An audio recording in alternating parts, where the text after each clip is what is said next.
Um, okay, thank you very much, everybody, for joining here today for this unique workshop. This is the first workshop of this kind that we have done here in CEL. The Society for Endangered and Lesser Known Languages. All of you are members here, so I don't really need to talk about what we do and what we stand for. However, I would like to, recap a few things that we have done in the past year.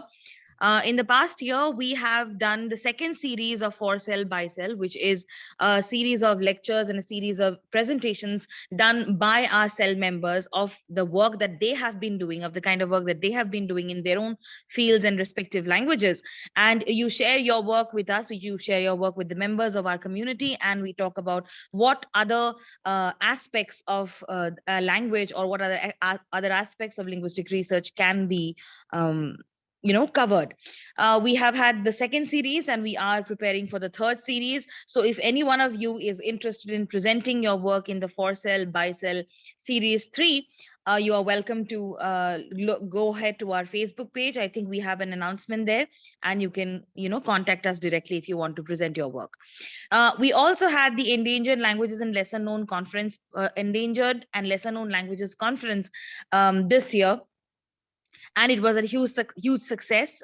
It was And then we also had a series of workshops with native speakers that we did with speakers of 5 different languages in Himachal Pradesh. All of those are endangered languages, and we had that workshop, which was also very successful and very appreciated by the native speakers. In fact, it was a matter of pride for us because the native speakers approached us directly, and they had heard of the work that the cell has been doing, that they had heard of the work that Professor Rastogi has been doing in the field of endangered languages for the past 2 decades. And they approached us directly because they wanted their language to be preserved and, if possible, revitalized for use by future generations.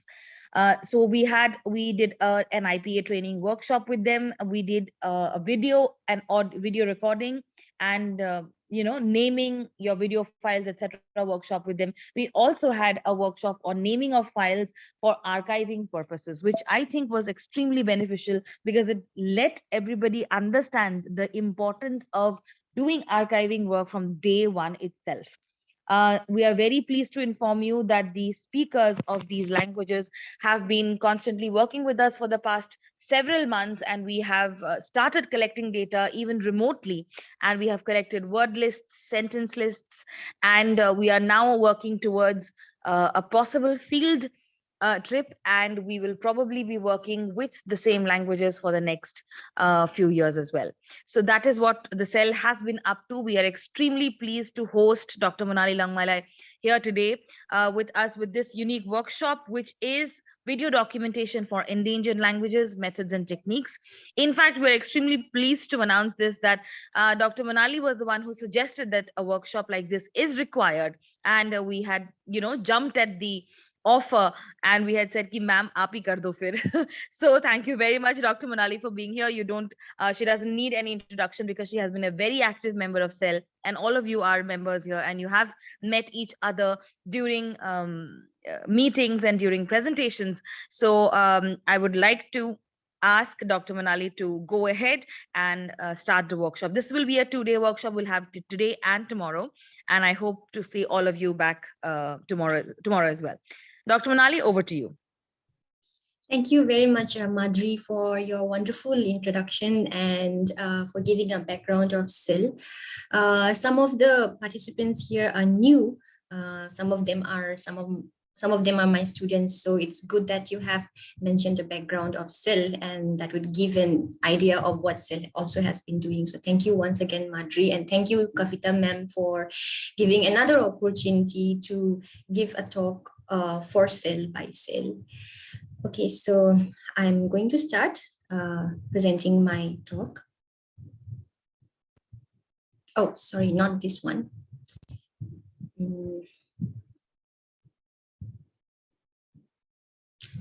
Okay, is the screen visible, Madhuri? Yeah, full screen. Okay, thank you. So good evening, everyone. Once again, my topic of discussion today is video documentation for endangered languages, methods and techniques. So there are basic questions that we may have in mind in relation to documentation, as in like what is video documentation and why do video documentation and how to go about it. And to expand that, there can be further questions as in which language do I choose? How do I find informants? How do I collect data? And this is going to be the key topic of discussion for today. And how do I use the data, whether linguistically or non-linguistically? Before I go to the key topic, let me give a brief background of documentation or language documentation. So when we do language documentation, we kind of record data for the languages. And it leads to two aspects. So one is it leads to archiving in the sense that you compile grammars and you are able to compile dictionaries and also publish them, as well as create a scope for cultural narrative as an encyclopedia for publication and for access. And step two leads to revitalization in the sense that it creates language awareness. It promotes a language education, and it helps build orthography in the sense that the grammar and the dictionary work and the community and the linguists, they get engaged in the final stage for the orthographic convention for the language. And there are basically three tools we do for documentation, and these are very basic. And many of you who are from linguistics are aware of the fact that we do firstly recordings, which can be audio and video, and I'm going to talk about it, no doubt. And we do annotation of the recordings, as in like we collect the metadata of the language and the informants, then we transcribe the sound files, and then we gloss the text, and then we do translations or free translations of the whole thing. Now let's look at the preparation that is required when it comes to video documentation. So the first thing when it comes to documentation is choosing a language, or to be more exact, are you going to just choose a language because you have to find a language, or is it because you want to know a language to do a documentation, or is it because you want to choose a language to know a language? Either way, we actually start knowing a language when we choose a language. So we have to have a prior knowledge of linguistic mapping of that region before we do field work. For example, Northeast Indian languages, it can be one area you can decide to choose if you're going to work in Northeast India, and you have to think and you have to study as in how many languages are there, which are the language families spoken there, which are the neighboring languages of the language concerned that you want to work on. It's good to have linguistic mapping before you do field work. Also, in relation to that, you have to study from the previous literature, phonological, morphological, and syntactic features, which are prototypically present in the language X or Y, which you're interested in, and also the neighboring languages, because we are concerned with the assimilations and linguistic typology, also apart from the genetic classification. And we also have to look at the previous works, as in whether there have been any works done on that particular language. And it is obvious that for endangered languages, you'll find only scanty documentations, which means you'll find more non-linguistic work rather than linguistic publications. Even if you find linguistic publication, there are high chances that those are works done mostly by community writers who compile basic grammars and dictionaries. So all of these works are going to be, however, useful for the field research. Also, we have to know previously if there is any way to identify the language as safe, threatened, or endangered. Is it moribund? Is it extinct? It's always good to have a prior information regarding the generational transmission or domain of use or publication. Of course, when one goes to the field, there is a different picture that we come across, but it's always a good idea to have all of these informations in hand and be prepared before you do any field documentation. The next thing is finding informants. And in terms of No, pom pom. Mary, I think your phone, yeah, yes. Okay, so finding informants is another task after language, because you have to identify whether you're going to identify primary or secondary informants.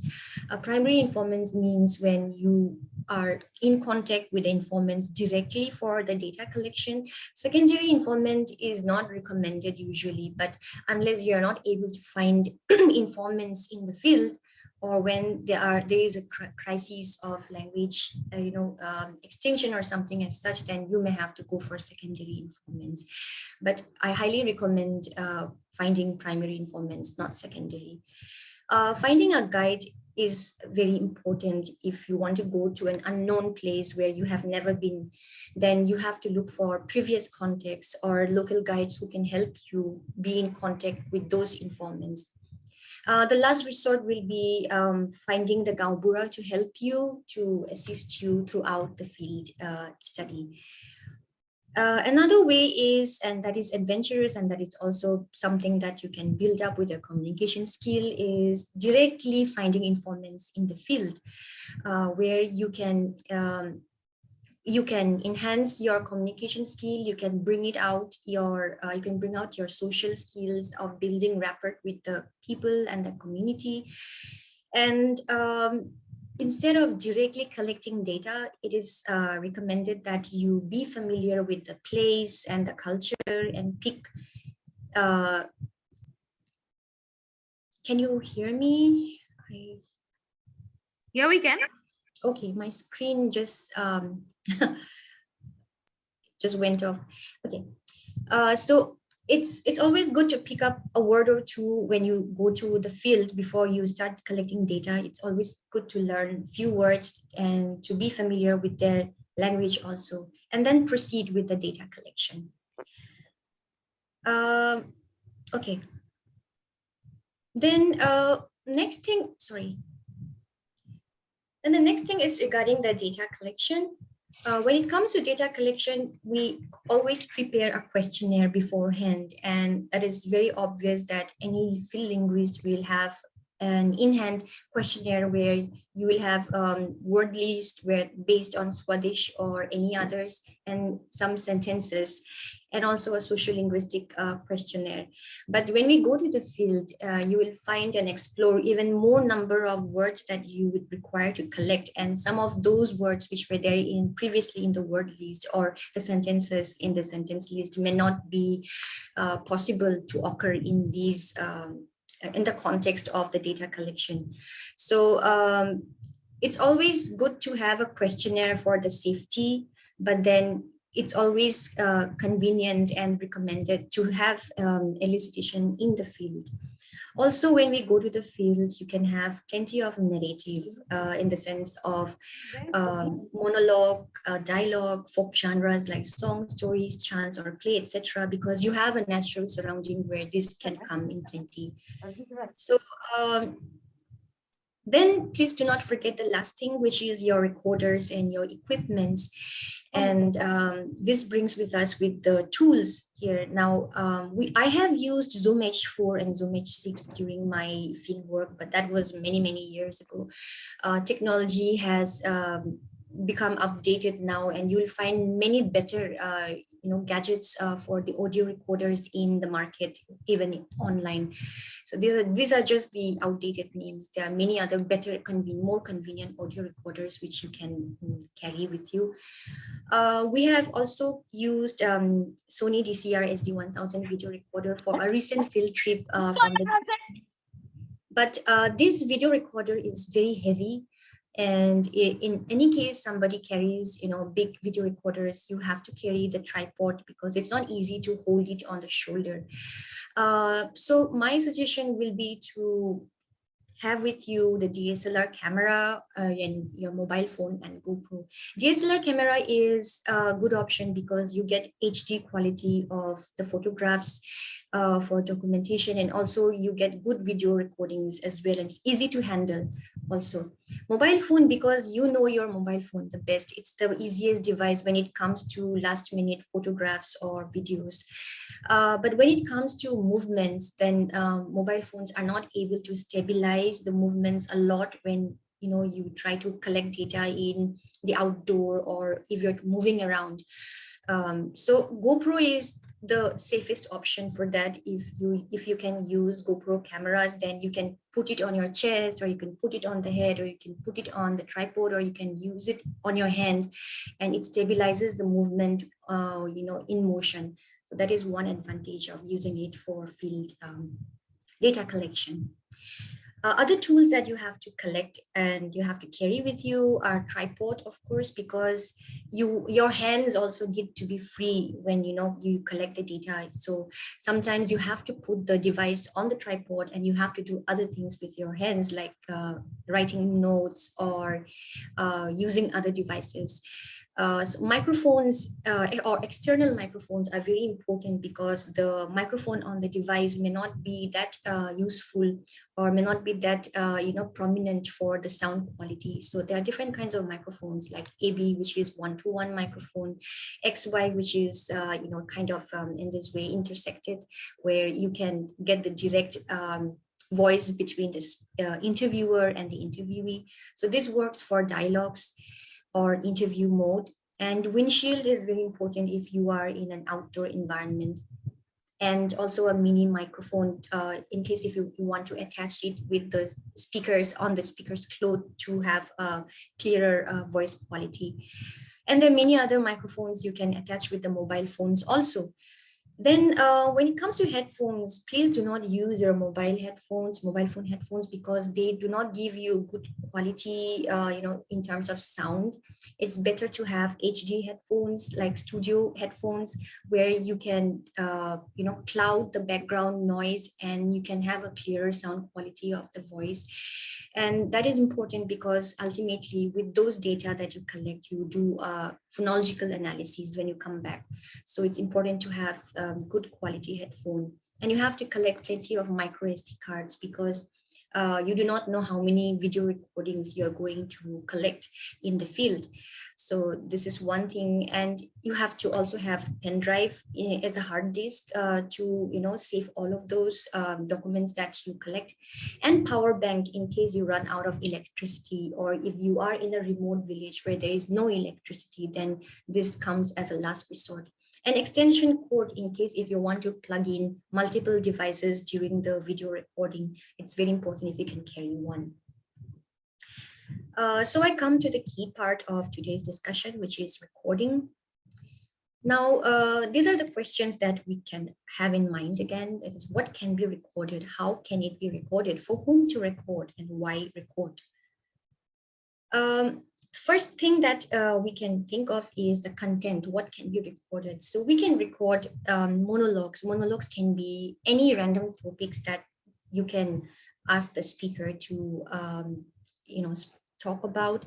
At one point of time when I was on a field work, I used, cheats like we used to do in childhood, extempore speech, right? Take the cheats and then talk about it. So I did some kind of cheat games.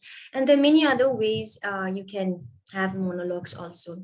Dialogues basically is between either you as the investigator and the key informant, or between two informants talking to each other about any current topics or anything as such. Folk genres, there are plenty of folk genres that you can think to collect in the video, like folk songs or different kinds of folk narratives, riddles children play, proverbs, chants, hymns, and the like. You can also record daily activity when you're in the field, like cooking in the kitchen, or house cleaning, or Zoom activity as in cultivating ginger, or gardening, or weaving, or tool making. Any of the activities can be very useful for text annotations. We will look at one of the videos in the coming slides. Then domain activity can also be video recorded. That is prayer service in a church, or market conversation between the seller and the buyer in the village, community gathering, the kind of lectures that are used, the register and the jargons, or whichever words are used, and ritual gathering, etc. So this is one video that I have taken during one of the Western Ringma fieldworks in 2018 in Karbi Anglong, and this woman is weaving the Rengma traditional attire. And I would like to play this sound file. So just a minute.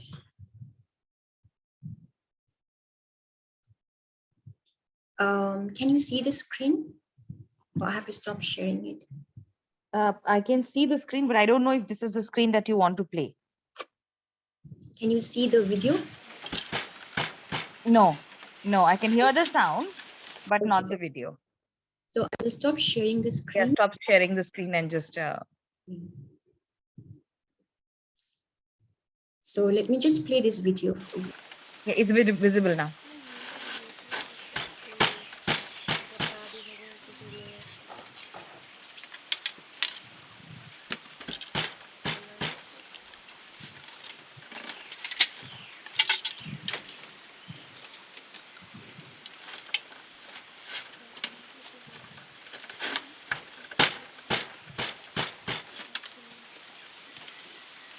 Okay.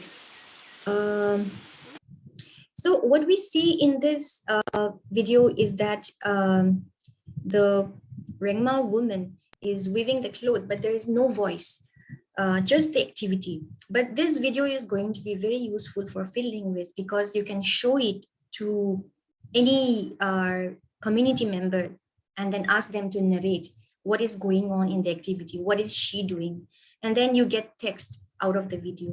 So we can also collect this kind of video without the voice or silent. This is not a silent video, but just that there's no voice, it's only the activity. So activity videos can also be very useful if you want to get more text out of it. Then next is the interview that you can think of videoing. When it comes to collecting metadata of the informant and the language and the social linguistic information that you want to collect, and also even elicitations, because there will be situations where, you know, if you're collecting items for body parts, and if the informant is showing you certain body parts with the hands, the signals that this is eyebrow or this is hair, and if there are certain things that he or she wants to show, then the specificity will not be visible in the audio recording. So even elicitations for such situations can be useful in terms of video recording as in the interview mode, and also other conversations. I'm also including vlogging for the video recording because it's quite convenient for the field investigator, because you give a background of where you are, and it's like how you do it in the audio recording. In an audio recording, you introduce yourself and the place, the date, and the recording you're going to do. The same thing can be done in a video, and that is what I'm calling it as a vlog, because you can also upload it in social media, and it works as a win-win situation. You create awareness in the social media, and you also document at the same time the informations. So you can do it for the heritage items such as food, dress, flora and fauna, anything as such, and domain as in whether are you going to focus on the language or on the social domain. The video that we have seen just now is a social domain, because you saw weaving done by a Rengma woman without the linguistic context, but that social domain video is going to be useful for the linguistic analysis in any case. And interview or dialogues can also come in the vlogging or any other random event. So now let's look at the pros and cons of recording. Most of us have basic knowledge of how to do recording, but we may not be aware of it, or we may not be, you know, subconsciously aware of it, how we do it. So when it comes to indoor recording, we have to make sure that there's plenty of natural light inside the room. We also have to make sure when we do the video recording that it is a static recording, that is, you're not moving the camera. That is, either you have put it on a tripod or you have put it somewhere where it just stays as it is, because this is going to be useful for monologues and dialogues. If you move too much the camera, then, you know, it distracts the attention and the view of the speaker and the content also. Sometimes we need to do in focus and out focus. By in focus and out focus, I mean to say that sometimes the speaker or the informant makes some body gestures and facial gestures or some movements. And these informations are very important because you get the idea whether there's anxiety or doubt or concern or any other such informations in the recording, in the video. So, but then I still recommend that you put it in a static recording unless you are more professionally fluent in the recording. Then you can go for in focus and out focus. The other thing that I also would like to mention is object and subject focus. For example, for rice beer preparation, um, you can focus on the subject, that is the informant. As in, suppose there is a woman who is making a rice beer and you're showing her face and you're showing the things around her. And at the same time, you can focus on the subject object, as in like she's draining the liquid out of the rice from one container to the other. So you can do turn taking of that either by pausing the video and taking another video, or in the same video by doing the object and subject focus, or you can take a continuous recording as a static recording and take the whole thing as it is. So these are some ways of doing indoor recording. But before I go to these, you have to make sure that there is no background noise affecting a monologue or a dialogue, because it is a kind of a studio recording that you do, unless there is an activity like the rice beer preparation. We cannot avoid the background noise. The background noise will be there, and noise sometimes becomes important because it's a part of the activity. So we have to make sure that we put the microphone somewhere near the speaker, so that you can, if the speaker says anything, then the voice quality is clearer during that activity. I would like to show you the monologue of this Bhyati informant that we have collected during the field work in 2016. So I'll stop sharing and I'll go to that video.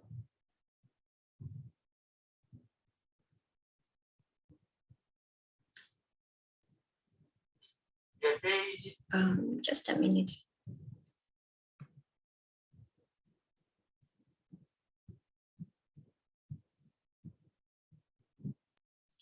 Can you see the screen? Not yet, right?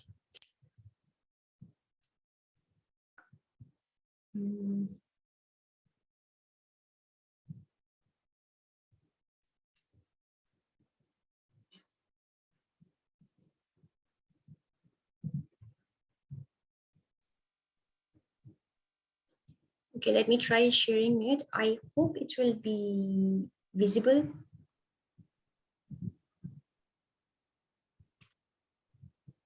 Not yet. Not yet. Okay, what I need to do is, I think I need to. Yeah, now I think it's coming. No, but then Yeah, this is your I think it's the yeah, hyperlink in the slide. yeah. So I'll stop sharing the PPT screen, and now I think it should be visible. Start the video and then share the video. Okay.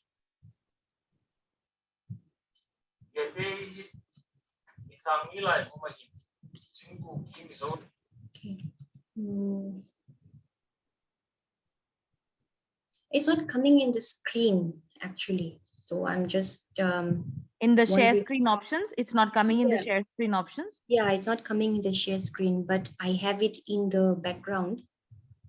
So I don't know why it's not visible. Anyway, let me Maybe just. close it. Maybe close it and open it again. Okay, okay, That okay. should make it visible. Or close any other windows that you have which are open. Right, right.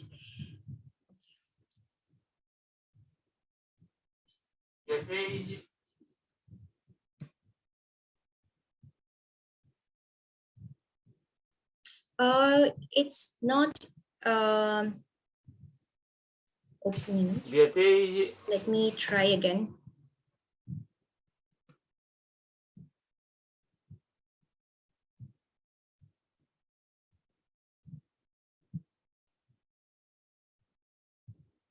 Mm,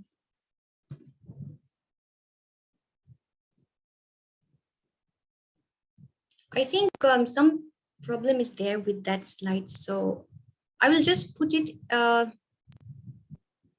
okay, I'll just go back to my slide and then I can straight away start. I'll just give a brief up of that video.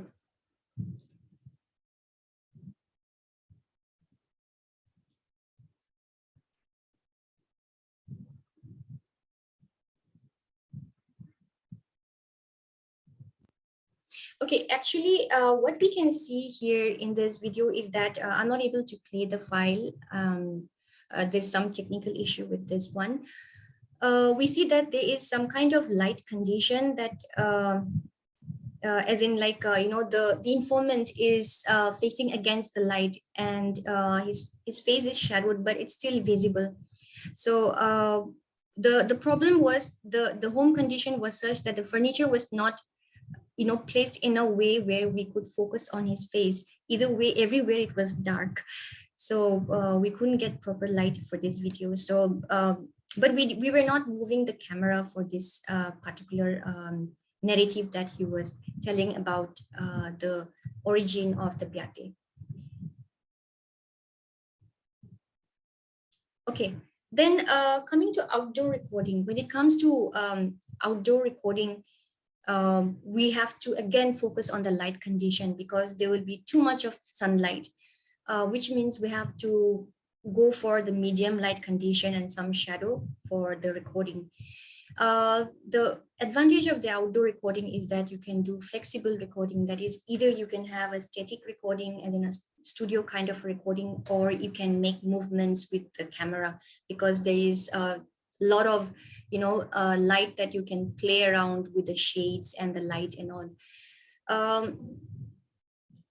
The microphone position is very important in the outdoor recording mode because of background noise. Again, if you want to video record the daily activity like cultivating ginger or husking rice or anything as such, then there will be so much of noise coming also in the background of maybe poultries or maybe of children. So we have to see where we place the microphone. So there has to be one microphone just next to the speaker or the informant. And you have to see as in like whether you want to do a static recording of it or you want to move around to do the recording. So whether it's a daily activity or domain activity or interview, the microphone has to be placed just next to the subject so that you can do backgrounding and foregrounding of the noise and the sound of the informant. This is actually one video that we have taken in a Paite field work in 2019 in Konoam village in Karbi Anglong, Assam. We went to the Jum to see how the Paite people were cultivating ginger, and that is when we came across this cave. And the informant was telling us that there was a person who entered the cave and did not come back in the same direction but reached the other village many years ago, and that was a story he was narrating with it. So had we not gone to Jum, we would not have been able to get this information of a cave story as well, because we would not have been aware of such a story of their village. So it's always good to go out and explore and be with the informants in the field, because we get a lot of contextual narratives when we are with them outdoor rather than indoor. I will try to see if this video can be played or not.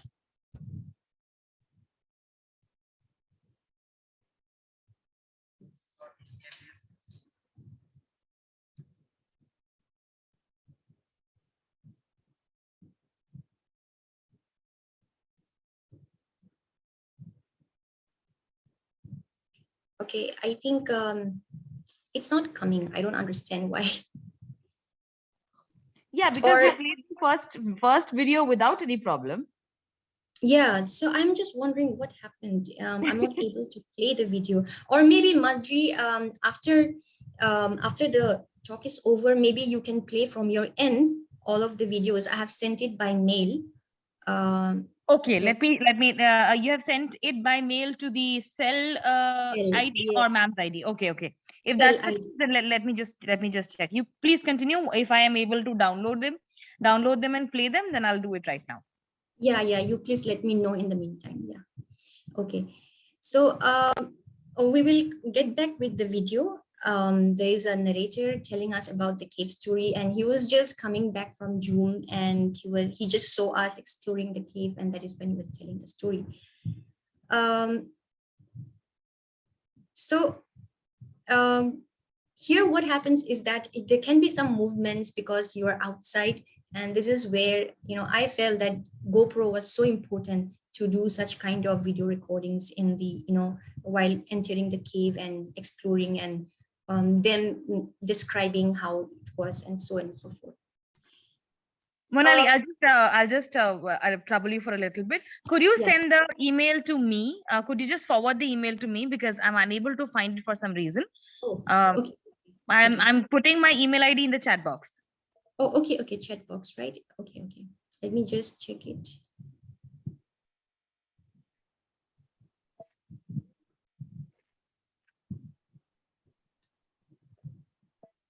Meanwhile, let me. Oh, okay. Yeah, I got your chat. So I'm forwarding the same mail to you. Yeah, just do that.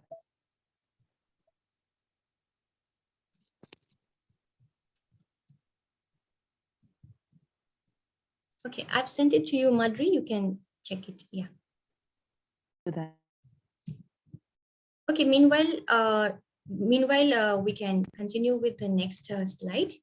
Till then, Madri can figure out how to play the videos for me.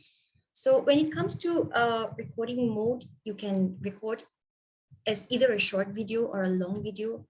To have a short video, you must be specific in terms of topic. For example, a feast in the harvest festival rather than the harvest festival. So you need to highlight the activity, as in like what conversation is taking place in serving of the food, or what conversations are being conducted by the community while feasting, and the greetings that occur during the activity. Or you have a longer recording where you record the whole event, as in from the morning prayer, and then the gathering and the speeches with the gathering, and the conversations and the feasting and the dance and the song and the competition commentary and prize announcement. It has an advantage that you can crop all of these into short videos, multiple short videos from all of these sequences from the whole video. So it's up to you how you want to do it. If you want to make them short clips, or if you want to have a longer clip, but it must be based on a certain topic and certain content. um, in terms of interview, I would recommend having a studio recording in the sense where you have a static recording, and where you do not have too much of movement. And that is possible when it is like a podcast, where you have a multiple series of interviews that you do for different topics. Or you can have it in a documentary mode, in the sense that sometimes the informants would like to show you around the house when you take the interview. And in the sense, you start documenting not only the interviewer but also the environment or the background around him. The vlog can be either subjective or objective when you plan to make a vlog in terms of video documentation, because when it is subjective, that means you as the investigator are a part of the video, and you introduce yourselves and give a background of the informants and the place and the content of the video. It is objective when you are not inside the video, but you are the key narrator in throughout the video, and you describe the content and the event inside the video. So throughout all of these recording modes, you need to have a team to assist you. You cannot do it alone, which means you need to have informants assisting you as technical assistant, or if you have any colleague along with you, or any community member by your side. This is a social linguistic interview by one of our key dairy informant, Mr. Piju Dairy, and this woman is more than 106 years old, and it was recorded in 2016 in Borderi Gao, Lakhimpur district. In this, with this photo, I wanted to show with the video as well, which we will be playing after Madhuri can access them. Um, the our primary informant is interviewing her again, and our students were taking the audio, as in like they were doing audio recordings with the audio recorders. I was doing the video recording, and our key informant was taking interview of another informant. So which means we were engaging even informants with another informants for the recording, and that is possible in the outdoor mode as well. Next comes the compilation of all the videos that you have recorded and collected from different activities and different modes and in different ways. Uh, all of us usually do backup in a hard disk or pen drive or PC folders, which is the easiest way to do so. And if there is any database server that you have in your institute or organization, that this is also a good idea if that is a huge file you carry with. Or sometimes people can also upload in social media, as Vimeo is one of the educational apps where we can upload videos, and that needs to be upgraded.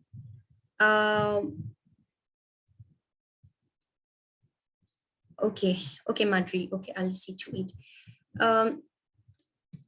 Sorry.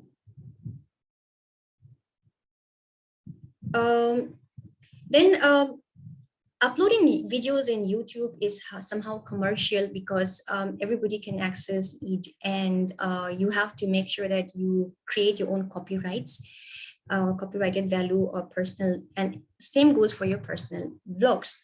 You can also create from those videos a video-based corpus which can be used for archiving using, for example, Coursel, which is computational resource for South Asian languages, where you can upload with their permission your videos and text. And Mukutu is also another platform for uploading materials for the indigenous languages based on the heritage items. And you can also upload the same in your personal blogs to create a corpus of it. What we do from linguistics is that we annotate the video for the text, and we make use of Elan or Seymour or Flex to segment them and annotate and tag and parse the phrases, and then do linguistic analyses and publish or write them or publish them as papers, research papers or grammars and dictionaries. What is left out are the videos.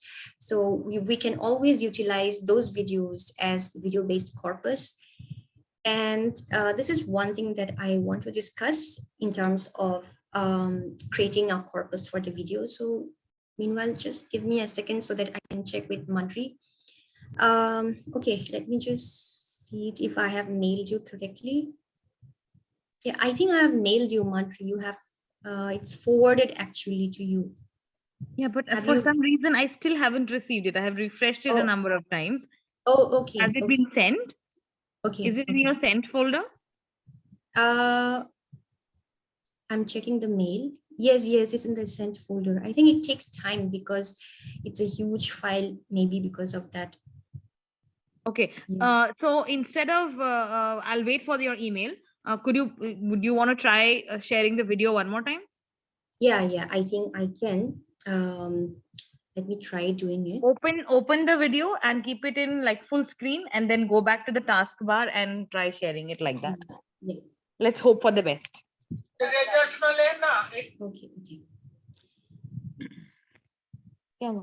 Oh, the taskbar is having the share screen mode is having a problem with all of the other files. I don't understand. Or is it that it limits some of the sharing mode? I don't understand. The only difference from the first video to now is that I have made you a co-host. Should I remove you from the co-host position so that maybe... Oh, no. If you remove me from a co-host position, then I would not be able to share anything. Oh, okay.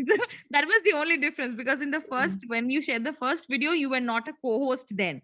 I made you a co-host after, like in the middle of the presentation. I'm really sorry this is happening. Yeah, I don't understand. The first video was played, but not the others. Okay, never mind. We can continue with the slide. There are other links also that we can play, so no problem with it. So Uh, this is what I. Manali, do you want to do one thing? If if the slides, or if your video, if the videos are on, are they on the internet or are they on your computer? It's in my Google Drive as well. Will I share you the Google Drive link You so just that share I me think? the Google Drive link. Yeah, Okay, okay, that would be great. Okay. you Uh, can give it in the chat box itself. We don't even have to yes, email. yes, yes. That would be great. I can give in the Mm. chat box so that people can open and check it. Yeah, And absolutely. That will be fine. yeah, so I have to see that I can share it to anyone with the link. This is the one, and please let me know if it is if you can view it or not. Mm,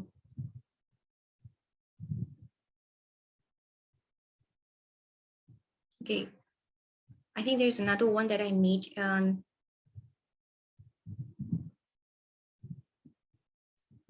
Please ignore that file.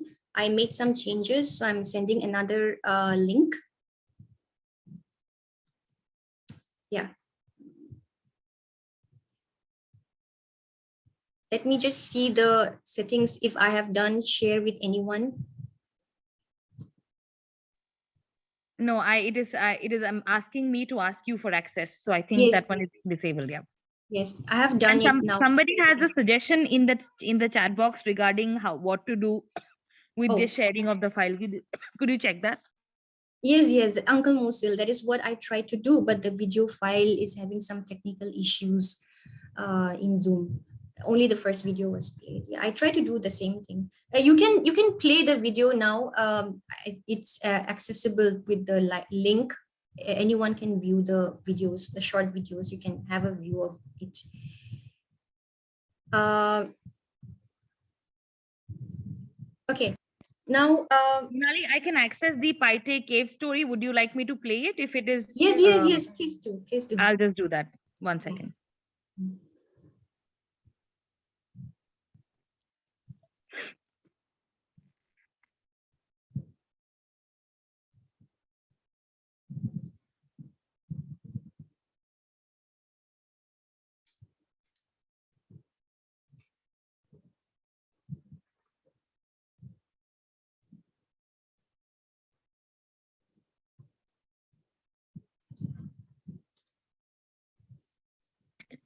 One second, everyone.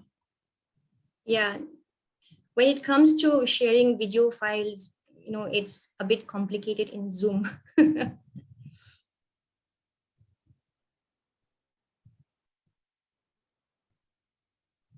Are you able to open it, Madri? I am able to open the file, open the video, but I don't know why I'm not able to share it. Okay, never mind. I'm I think, sorry. yeah, no problem. I think everybody can view the file in that case. So that serves my job well in that case. Yeah, no problem. So everyone can open the files from the link, and you can check the short videos and short clips. The first, the Byate story is just the monologue. The Byate video is about story on the origin of the Byate and its relation with the other Kukichin community. It's just a short clip that I have trimmed further. So, okay. Yeah, is this visible? Yes, yes, yes, it's visible. Yes. Okay, now can you see the Paite cave story which I'm playing? It's buffering. Okay.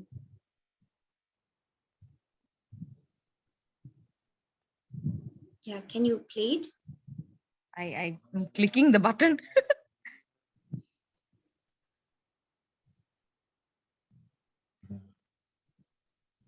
Okay, so for some reason it is not playing.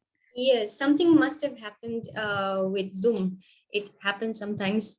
So never mind, the videos are there in the chat box in the Google Drive link, so people can share it and check it.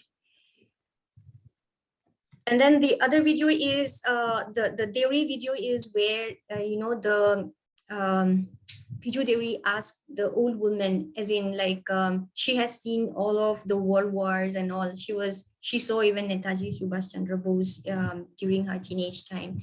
So we were telling her, and he was asking her the same question, like, should we forget the Devi language or should we not forget it? And she was saying that a Devi should always speak Devi with a Devi. So that was the short video clip of that recording. And the Paite story was in the Paite cave story. There is a translation he gives. First he gives a translation in English to us, then he narrates it in Paite for us again. So he says that the cave is very dangerous and not everybody can go inside it. And he was even warning us that there is a snake, a huge python inside it. So all those stories he was narrating. So I've just trimmed them and I have shared them in the Google Drive. You can check it there. So moving on to the next slide, which is part of video documentation and archiving.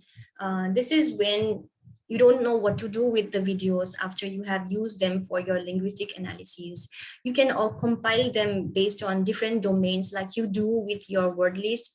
Or based on semantic domains. You can also do the same with your videos, and you can create a video domain based on dress, food, tools, flora and fauna, traditional practices, oral narrative, daily life, music and songs, folk history, architecture, which is again related to housing, and nature, and many others as such. So it's always a good idea to compile them based on domains. And you can create ways in social media to, engage the community to be a part of this archiving. So which means you also train the community and you get some manpower, you get more people to help you. And they can also do on-spot recording by themselves in the field, which will help in providing more cultural information of the item that you have collected.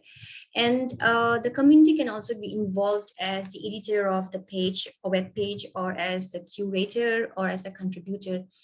If you are using a web page, and it is best in that case to not make the community members admins unless they are experts or proficient in Java or HTML. So it's always best to give them the role of the contributor or curator or editor, if at all.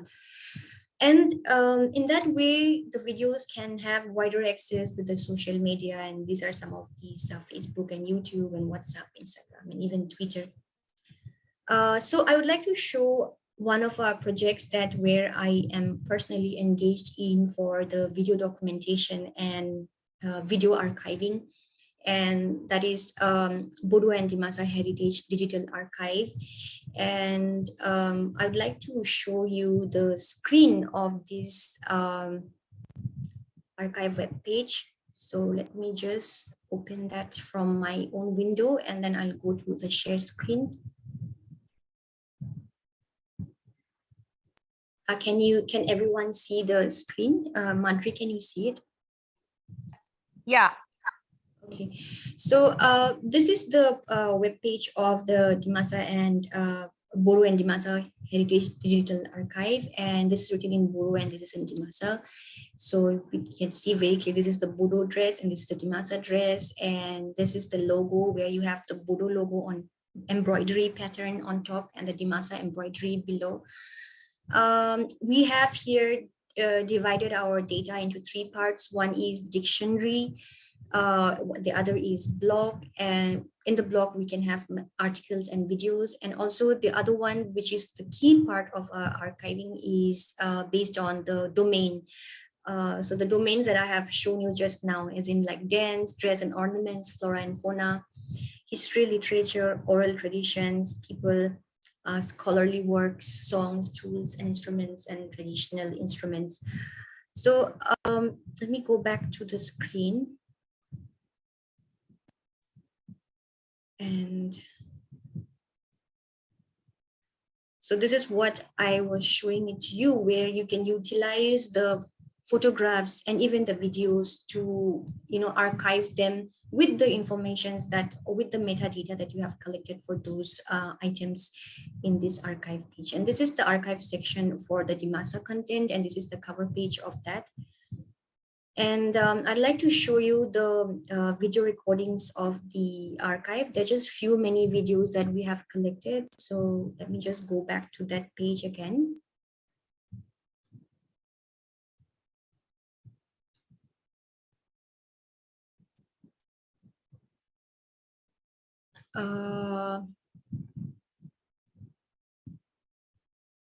Okay, so this is the page of the videos that we have collected for different Dimasa tools and instruments and cultural items and dance and songs mostly. And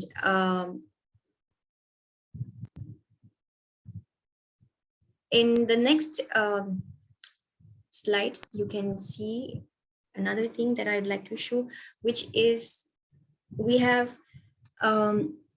one of these videos where it is a subjective vlog and on an outdoor mode, and he's using more of the in focus and out focus and subject and object focus. And we find all the metadata that all other informations that are required. We have added them here, and we have done this in our own way to copyright the video. Basically, it's difficult to get a digital copyright, so we have given our own logo to identify it. So I'd like to play this video. So I'll just stop sharing it. This is a folk song, a Dimasa folk song using the instrument Kram Dubung. So I'm going to play this file for you.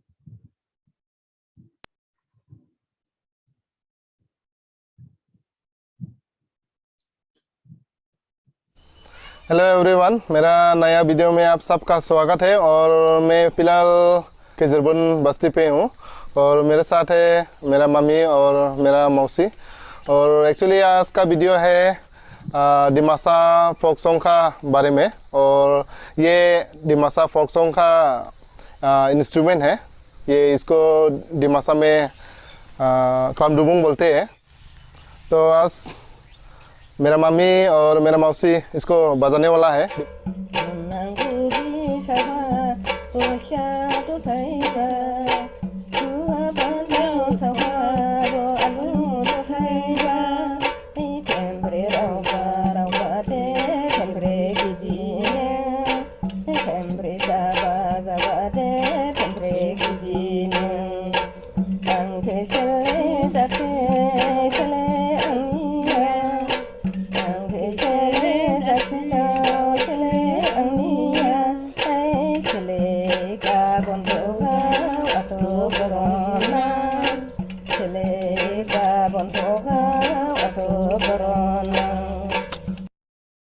Okay, so what we see in the video is that the videographer or the field investigator has done a lot of in focus, out focus, and subject and object focus, and has done movement, and there is adequate light where you can have a very good video quality and sound quality also. And the investigator has introduced himself and the informants as in who they are and what the video is about.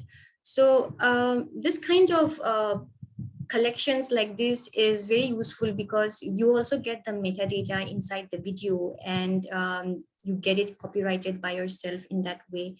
So it's very important if you can also introduce or give a metadata at the very beginning of the content. So we have this forthcoming plans, like just in 2 days time, we are organizing a community outreach program for a month, as in like every weekend. And in 8 villages of Kachar district, where we'll be collecting plenty of similar video recordings and photographs for the heritage items and the cultural narrative. And in this way, we're going to document not only the Howard dialect, but also we're going to raise awareness and positive attitude among the people, because the younger generations tend to have a negative attitude towards their dialect, owing to the fact that they consider it to be less prestigious than the standard dialect Hashao. So this kind of outreach program will also lead to social awareness, and it will lead to some kind of positive attitude among the younger generations. And the resulting factor is that we will get a lot of research prospects to do with the data that we have, whether we want to do it linguistically or culturally or non-linguistically. And we also plan to do archiving workshop in 2 phases for the Mukutu platform training. The platform that we have used to create the web page is Mukutu, and also audio video documentation and archiving, and how to collect metadata and the cultural narrative for the descriptions. So coming to the afterthoughts of all the key contents that we have discussed today, we can utilize the video in the end. We can understand in the sense that we can use it for text annotation, not only with the videos, with the voice, but without the voice also. We can get multiple text and more text actually from the videos than the audio recordings merely. So it will help in the linguistic analysis, and you get paralinguistic and non-linguistic information with these videos, because we sometimes are not able to understand certain context. For example, when it comes to pragmatics and discourse, like Tibeto-Burman languages are rich in pragmatics and discourse, and identifying directional verbs in Pukichin languages is one thing which, without a video recording, it will not be clearer for an investigator to understand this feature. For example, the verb come in Pukichin languages, if the speaker is showing, with his hand the direction of come, as in the north direction or the south direction, you will not get this information in an audio recording. You just get the data only. But in a video recording, you get the context in which the informant is showing you the direction. So you can get clearer understanding of how you do field work and how you can collect data and how you can understand the linguistic feature of that language. That also leads to the similar context-based analysis, more or less same way, in the sense that suppose you're collecting classifiers in your language and you want to ask whether how do you count 5 books, or how do you say 3 jars, but without seeing the jars in the audio recording or without seeing anything, you just get the data. But in a video, if the informant is actually showing you the kind of jar or the size of the jar, the actual content, then it makes it clear that what kind of object is actually being counted for that particular item. So context-based analysis is a thing that is one advantage with the video recording, and videos without voice, like I said, can be reutilized for more text collection and analysis. For example, there are many such sample videos in linguistics, like the pear story or the story of the frog, which has been taken down for annotations a lot. But video like Rengma weaving, which you can also recreate on your own, you can get multiple text out of this kind of videos, because you can show it not only to the Rengma people, you can also show it to other community members, or maybe to Dimasa or to Biate people, and they can also give you the narration of that particular video domain. So that way you get more and more data with the activity videos. And in a way, all of them can also lead to digital archiving, which is the need of the hour, because it's the leftover videos after the linguistic analysis that we can always utilize for the digital archiving. And of course, we can have projects for documentation and archiving. And the plus point is that it can lead to enhancing the language and cultural studies. For example, students looking for informations in the net, they can work on assignments and projects, and they can do better in their studies. And also it helps promoting mother tongue education when you upload videos in the net, or when you create such kind of web pages for archiving, it helps them create awareness and also have positive attitude towards the language. It's a matter of pride and prestige ultimately for them. So archiving actually, as a result of video documentation, helps in not only protecting and preserving the endangered languages, but it also helps in promoting the languages, and ultimately it creates a noble message to protect and preserve these languages. So if there is any question, you may feel free to ask. And I've come to the end of my talk, and thank you. Thank you so much, Dr. Monali. It was really, really helpful. I would like to open the floor for any questions that you guys may have. If you don't have any question, then I can ask a question myself.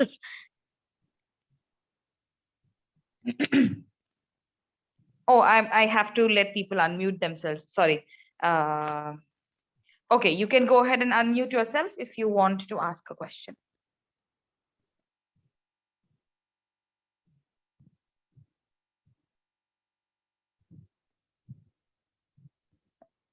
Okay, if we don't have any question, then Dr. Monali, there's something which I have been thinking about for some time, as since I have started going on the field. Whatever recording that we have done so far, we have done it using our DSLR cameras or our own phone cameras itself. The tripod has been a very important tool. Yes, it is always there. However, I was wondering if you think that audio recorders are still relevant, because I so far we have not found really a necessity, or we have not really missed the audio recorder so much, even though we have seen, or usually in whenever we are applying for grants, etc., and we are looking at examples of grants which have been awarded, there is always an audio recorder that, or audio recorders which people order. So do you think that the audio recorder is still relevant? And if yes, then because the phone, with the phone and the cameras and the audio recorders and everything, wouldn't that be too many equipments? Yeah, thank you for the question, Madri. I think the very purpose of using audio recorder starts with phonology, first of all, because we want to basically identify the sounds and transcribe them. In a video recording, we get, for a linguistic analysis, we get plenty of sentences, and it helps for basically semantics and pragmatics and discourse. But when you want to actually identify the sounds, then it's the audio recorder, I feel personally, that they are useful. So I think it's important that all the technologies are, useful in their own respective ways. It's up to us how we want to utilize for whichever purposes we want to do. So I think when it comes to, from my side, if I have to transcribe the sounds, I would personally prefer audio recorder. But if I want to identify, more of the features of syntax, and if I have to go to semantics and pragmatics, then I have to take video recordings. Oh, okay. So you are saying that depending on the objectives of the research, the equipment should be, procured in that manner. And the audio recorder also is still relevant in today's date. Thank you very much. If we do not have any other question, then I think I would like to thank Dr. Monali, and then we can wrap this up. If anybody has a question, you can unmute yourself and go ahead and ask.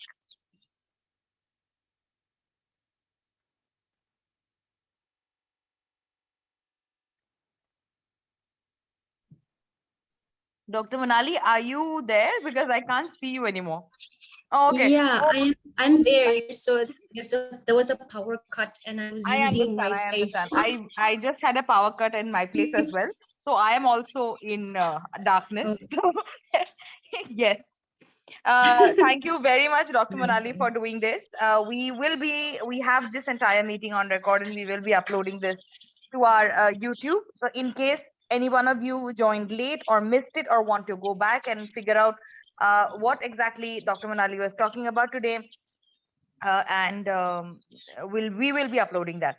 Tomorrow we'll meet again at 6:30 with another topic which Dr. Monali will be covering as far as video recording and documentation is concerned. So thank you very much, all of you, for coming here. We hope to see you tomorrow as well. Thank you, Dr. Monali. Thank you. Thank you, everyone. Thank you so much. Good night.